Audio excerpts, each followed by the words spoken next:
All right, Vera, I asked you if you could kind of put together some thoughts on recruiting. Like what do you believe that our owners can do to level up in their recruiting game? And the reason that I asked that question is I can't think of a company out there that doesn't rely on recruiting. Like you've got to get the right people on the bus, obviously get the wrong people off the bus, but it does take a level of savviness that if you've got a nine, if you're sitting across from a nine, and you want that person in your business, you got to know how to be able to recruit that individual. So the question isn't necessarily, how do I get the most volume, Vera, and the most hits? It's like, how do I get more Brennan Fulkersons on the team? And we're all going to have a fruitful career if we do so. So I'm going to pass the baton over to you and just give us your thoughts on this.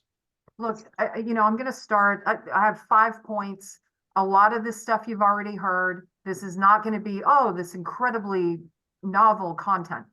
But the way I look at leveling up anything is first, where do I have to level up, right? So I always ask my question, right? If I want to become the best recruiter, or if I want to attract the best people, my first question is, am I worth following? Am I worth following? That's not a question you have to answer in public. That's a question you got to look in the mirror and you got to answer for yourself. Am I doing the right things? Do I have the right habits? If I sit down with, Brennan Fulkerson, am I the person that can attract that? And if not, then, okay, what's the work that I need to do to go become that person? Okay. So that's just, okay, am I at the place where I can go attract, execute that thing? Okay. Then the next thing I do, I become obsessed with that thing. I become obsessed. My current obsession is, how do you run $1 billion business? That is my obsession. Who does it really well? How do they do it? How did they get there? Who do they talk to? Where do they spend their time? But that's my current obsession, right? So if recruiting is my current obsession, okay, then what's going on in my market? Who am I competing against? What's going to make me most attractive? Do I know how to have a conversation with somebody? Where in my funnel am I broken? Where in my funnel am I strong? Like, I have to be obsessed with this thing, whatever that thing is. Right? So, okay, we're in Southern California. I'm in Agora Hills. Okay. Who's recruiting here? What are they saying? How do they get people in? What kind of people are they recruiting versus the kind of people I'm recruiting? What's going to make me cooler and sexier? Go apply or get somebody to apply. Learn what's going on in the space. Okay, if the competitor, and I'm not even saying in our industry, but whoever you're competing with recruiting wise, if the competitors are, okay, man, they're at $1,000 a week. How do I get my guys to $1,000 a week? Because that's what I'm competing with. And I just become obsessed with that particular thing and what's going on in my market. I have to know what's happening. And then, and only then, can I have, where's my strategy? What's my plan of attack? But if I don't know, I'm just kind of like bungling along. And again, just be brutally honest with yourself, right? Wow, that person has somebody on the phones who's a killer. And I don't have somebody on the phones who's a killer. I probably have to up my game. What's my strategy around that?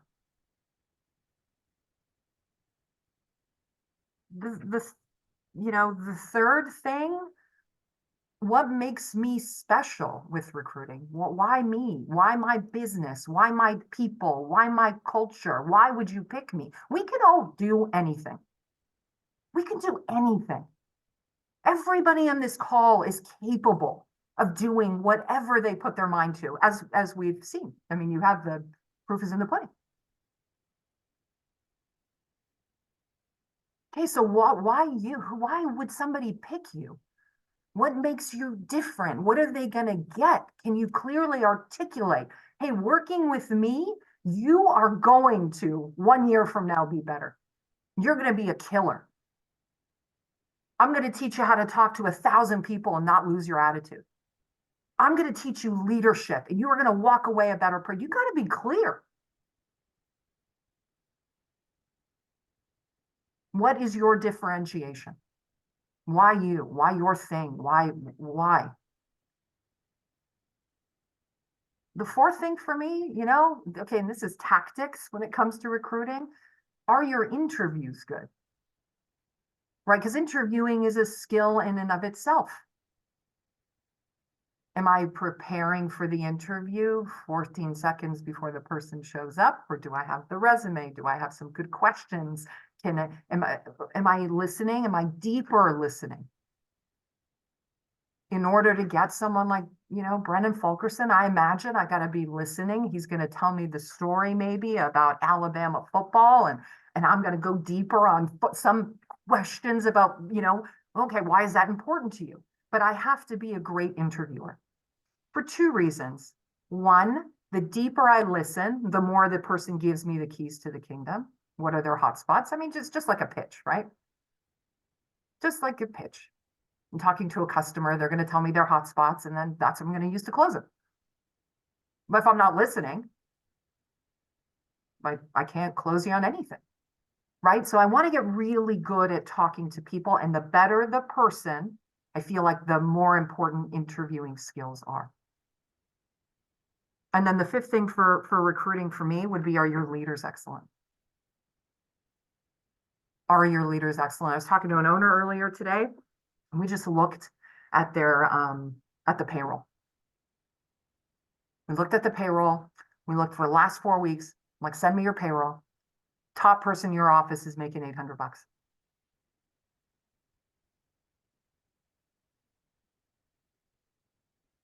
Bleh. Oh shit. I better go do something about that, right? Are they excellent? Are the people, because I'm bringing in, recruiting to me is like gold, right? It's like a lead or like a store. It's like a gold nugget. I gotta hang on to the gold. I gotta give the best shot, right, of getting that piece of gold out of the pan. All right, well, if my leaders aren't excellent, recruiting is going to be super difficult. And one of two things is going to happen. Either A, you're going to be able to attract them, you can't retain them, right? And that's just, the slog. Who wants that? Right? So the better my leaders, the better people I put in front of good people, the better the chance that my office is going to grow. My opportunity is going to grow. Crews are going to grow. People are going to do well. 10 minutes, Jamie. Five things. That's what I would do. That's what I would do. I love it. And I'm going to open it up for everybody else here in a second, but you obviously sent me these answers, for a while, and I've had a chance to think about it. So I've got two questions, then I'm going to open it up. But the first question, so, your 5 points, the first one is, are you worth following? What tips do you have to take a good, honest look in the mirror? I mean, obviously you've been, you're going through counseling for years, you've talked about your friend Al that you see. I mean, how do you really take a good, honest look in the mirror and answer that question? Are you worth following? Or what changes do you need to make to have the nines follow you? What are your tips around that? Look, I'm going to tell you something. I think this was like, I always thought I was a super self-aware person. Always did. Right? I've been going to therapy. I think we're on Stephen's 23, 10 years. Okay. Thought I was super aware. Then I read this book, crazy book. Okay. Raise Your Game. And in the book, in self-awareness, if you ask somebody if they're self-aware, how many people will tell you yes? Yeah. Everybody. So, okay, well, if that applies to everybody else, then it applies to me. Do I believe I'm self-aware? Yeah, I believe I'm self-aware. I also have some experience. I'm older, Jamie and I are the same age, right? But older than most of everybody on this call, right? So through experience, I know some of the things, hey man, this is where I'm really good. These are the things I suck at. Do I have blind spots? 1000%. So I go to the people that I trust to tell me where my blind spots are. There's a killer self-assessment in this book. Send it to 10 people that you really like and that you care about, and that give a shit about your development, and ask them to rate you. You will be surprised. So, Jamie, like what I look for is without brutal transparency with myself, my ability to hit the goals that I have, it's not going to happen. Right? Just the way where I want to be, what I want to accomplish. So there are people in my life that I'm like, tell me. This is what I think. Tell me. Where do I need to focus? Tell me, I want you to give me 2 freaking things that if I don't improve, I'm not going to hit my goals. And they'll tell you. Now, that is a very hard thing, A, to hear, B, to do. You got to make it safe for people to do it too. I remember when I was younger, I'd ask people for feedback and then I'd argue with them. No, that's not true. I'm not like that. I'm like, shit. Okay. Well, the next time I ask you for feedback, I'm not going to get it. So ask the people that you respect, ask the people whose lives you want. Like, I want to be like this, or I want this in my life, or I want this kind of relationship. Hey, you know, you seem really happily married. I'm in a relationship. What do you think I should work on? No, good people that know you really well, they're going to tell you, as long as you make it safe for them to tell you. So a piece of it is, hey, we all know our own, this is where we're really strong. And our spidey sense tells us, hey, there are some things I need to work on and I know what they are. Right? And then it's, okay, then I look out and I say, who around me can shed some light on what's real and what is my reality? And then I think also with time and experience, you know, if you develop that skill, you know. Yeah. Yeah, I regurgitate this quote a lot. I was thinking about this as you were saying that. Norman Vincent Peale, he says, the problem with most of us is that we'd rather be ruined by praise than saved by criticism. Right? So if you go around to your trusted, you know, your mentors and you're asking for the criticism, to your point, they'll give it to you subtly or packaged, you know, a nice little velvet package, but people that care about you will tell you what you need to hear. And here's the other thing, and I think this is like so important. I've tried so hard to instill this into Stephen. If you have nothing to work on, you will never be great. Means you're vanilla. You're just meh. Right? With great, great, great results, with great success comes great weakness. You just look at the greatest people that have done the most interesting, amazing things in the world. Man, they had weaknesses. That's okay. That's okay. So I just go, okay, well, you know, I really want to be great. I want to be the best version of me. There has to be something that isn't working great. And I got to find the 1 or 2 things that are my Achilles heel. I don't want to be great at everything. I could give a shit. What are the 1 or 2 things that are going to prevent me from the life I want, being the mother I want, being the spouse I want, the contributor, the business leader? That's the goal. And then we all know you build the plan, get the information, execute. That we're all confident in. Or at least looking at this call, I'm really confident in this group of people, right? That's the easy piece. Yeah. Okay, great. Well, just to shift gears, the second question I had for you is, you know, you talked about the word obsession. I like that word a lot. I mean, if you study any of the greats, I mean, I'm reading Elon Musk's book that he put out last year. I mean, talk about, you know, obsessed. I mean, this guy's, you know, obsessed with, you know, colonizing Mars and putting people into space. And you look at athletes that are obsessed, you know, like really to be successful at the highest level, like obsession is a part of it. It's not a casual interest to succeed. It's an obsession to succeed. So can you kind of touch upon what that means to you? Like, what does it mean to be obsessed versus interested, or I really want something? No, you want to obsess about something. What does that mean to you? I don't know. Like I look at, you know, I do, you know, my yearly plan, and I, you know, probably start end of November. Okay, what are we going to do, you know, in 2024? How am I going to look at 2024? And I have my goal sheets. I think since 2006. Okay. And starting 2020, which, you know, whatever, it's kind of funny. Starting 2020, I have this line in my goal sheet. And transferred the line from 2020 to 2024. As CEO of Sidcor, I will ensure that our people have a long-term opportunity to reach their goals and change the financial results for the reps, owners, and high performers at Sidcor.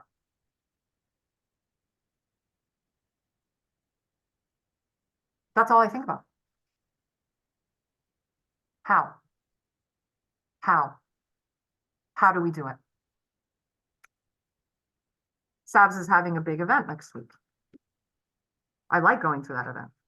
Let's see a lot of my friends there. It's a lot of fun. CES also happens to be that week. And 3 of our biggest clients are going to be at CES. Where do you think I'm going? CES. What do you think I'm going to talk to those people about? If you had to guess.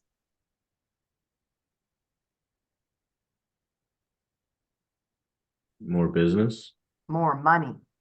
Yeah, more money. More money, Dean. More money, more money, more money, more how, more. All my questions are around what creates value for your business, because I guarantee you our guys can do it. Our people can deliver it. Well, I'm planning for that meeting. Rich and I already have the game plan. How are we going to attack this? Okay, what's really important to them? Let's get okay, our generals are out now. Okay, what the hell are their goals? All right, now we're going to start talking about their goals. If we deliver on those goals, I'll give you an example. Spectrum, wild. Spectrum wants more of our people. Of course they do. Hey, you can't get more of our people unless you pay us more money. Woo! We're having dinner with Spectrum now. What do you think they're going to tell us? We have been planting those seeds for the last 6 months. They are going to pay us more money. They also want us to recruit ICLs from other pieces of the business. Do you know what they're willing to pay us? $50,000 to $100,000 a market. You have money. I'm going to find your, but that's obsessed. Obsessed. We have this recording software in the field on AT&T Res. It records the guys doing their pitches. How are we ever going to get productivity up? The only way you're going to get productivity up is if you can hear every single one of your guys pitch. Now, you can't be everywhere. Okay, how do we make that work? Because right now, pain in the ass, right? Every single pitch is recorded. Our owners are in there going, what the hell am I even listening to? Okay, so I can get more money. We got to move the productivity lever. Hey, Jamie, we're talking to AT&T. I know we really like big box retailers, clubs in the US. Okay, when are they coming? Are we ready for that? But that obsessed is like constant. Just how do we get ready? What do we need to ask for? How do we prepare for the meeting? What do I say yes to and what do I say no to? So yeah, that's what it means to me. Yeah. Just always front of mind, like waking up in the morning, going to bed, just always thinking about Always. it. Yeah. It's funny because for years, right, the beginning of the year, I'm like, hey, so Vera, what are you thinking about this year? I mean, we just had this conversation a few days ago, and you're regurgitating something you regurgitated 15 years ago, which is how do we get more money for the guys? How do we get ICL profitability up? And I mean, you're obsessed. It's clear on the field. Obsessed. Obsessed because that's how the business wins, right? So you guys got to think about yourself. How does your business win? How do you guys win? What are you obsessed about? And you can transfer that in obviously your personal lives. What are you obsessed about? Sean and I are working. Hey, we know we're going to grow old together. We know we're going to grow old together. That's what we want more than anything. Okay, how do you deepen your relationship? That's all I think. What do I have to do to add value to this relationship today? How do I add value to this relationship? How do I strengthen it rather than hurt it? It's not something that's in the back of my mind. This is somebody I want to die with. And I want to die happy. Now, you're a big part of my life. How am I focused on you? What do you need today?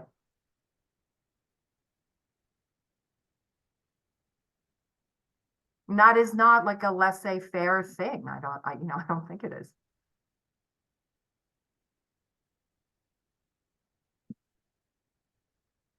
All right, so the remainder of the call, I'm gonna open it up. Questions and snide remarks. You like my shirt? Let's go. What does that stand for? I was on a call with Polson earlier. He goes, "Oh, what does LFG stand for?" I was like, "I'm not saying it. I'm not." Ron goes, "Let's go." He goes, "Oh."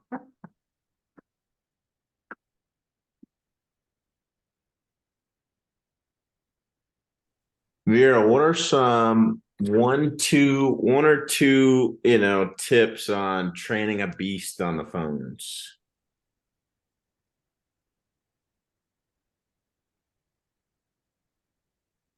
I don't know how to answer that question today. I Okay. don't know. I know when I got trained on the phones, the owner trained me. Right? Now, I understood the, 4, 5, 8s, right? So I understood those principles. But right? It's I do, we do, you do. I do, we do, you do. This is the first extension of my business, right? Mm-hmm.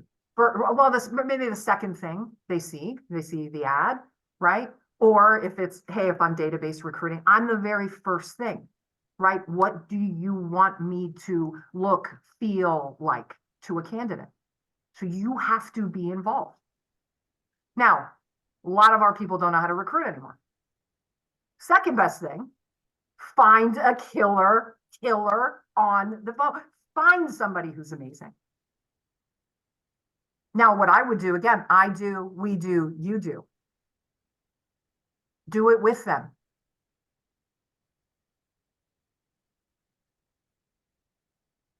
Do it with them. So if you don't know, okay, you're like, that's not me, V. Can't do it. I just don't know. I don't have that skill. Okay, cool. Find the beast. And then you and your person go get trained. And then do what we do with our guys. Compete, have fun. It's fun. Okay, we're gonna have a day in the field, but it's a day on the phones. How many people can you get in touch with? How many people can you schedule? How many people can I? Oh, out of the people you scheduled, I had more 110s than you did. Shit, I got to get my pitch better. You know what I mean? Like, have fun. Yeah. But it's just like how I would teach a new person to go be great in the field.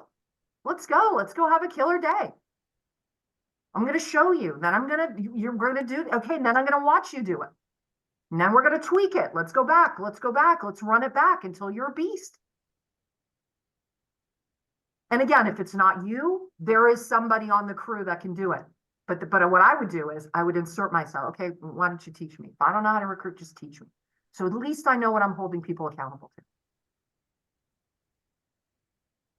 Right, that's the power of you all running your own businesses, right? It's a really difficult thing for somebody to tell you what's going on in the field. And you're like, whoa, let me go check.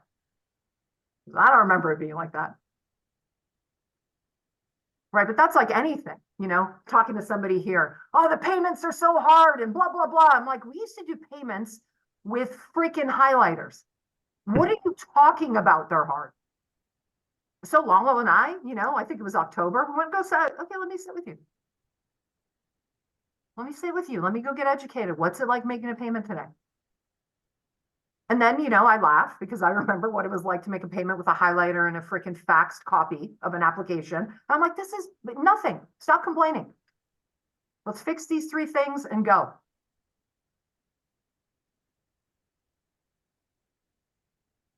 I think I answered your question. You did. Thank you. You're welcome. I have a question. Okay. Do you turn 5s into 8s? If yes, do you proceed with a long-term plan or a short-term plan? Listen, I don't know. I don't know. I don't. Do you turn 5s into 8s?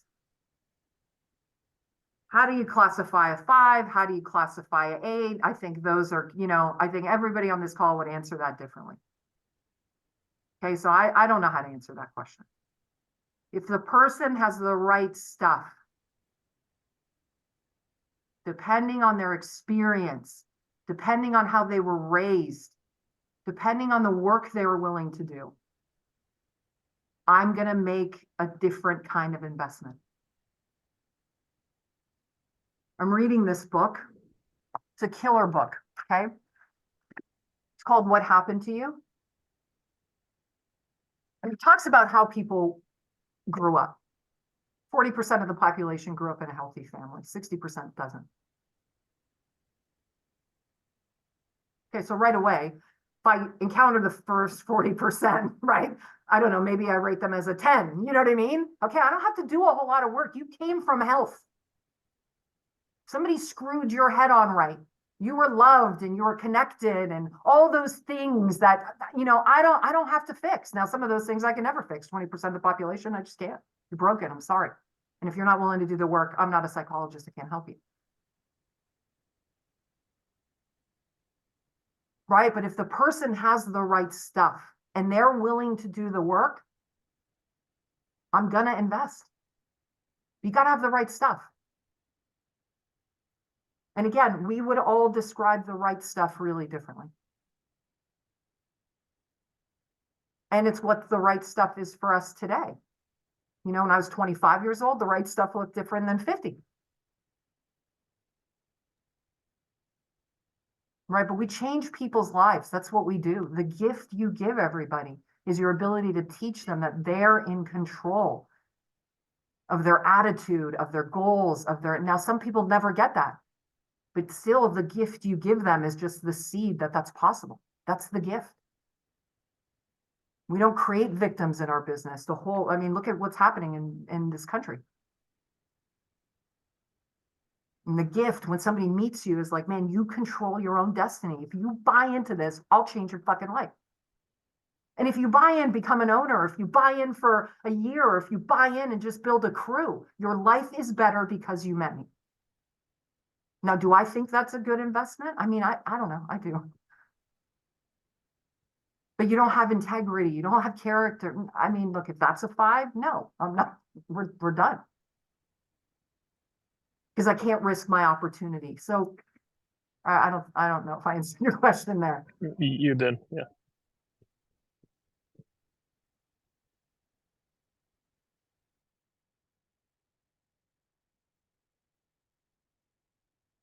Any other quick questions? We're pretty much at time here with Vera. Well, it's damn good seeing you guys. Vera, it's always great to hear from you. I appreciate the 5 bullets you've given us. Lots of food for thought, lots of reflection and obsession coming our way. And cheers to 2024, Vera. 400 million, 2024. We're going to close out this year. Where's Fulkerson? You can say it on stage, buddy. Best year we've ever had. We're going to close at 325. Awesome. Boom. Thank you. Bye. Awesome. Thanks, V. Thank you.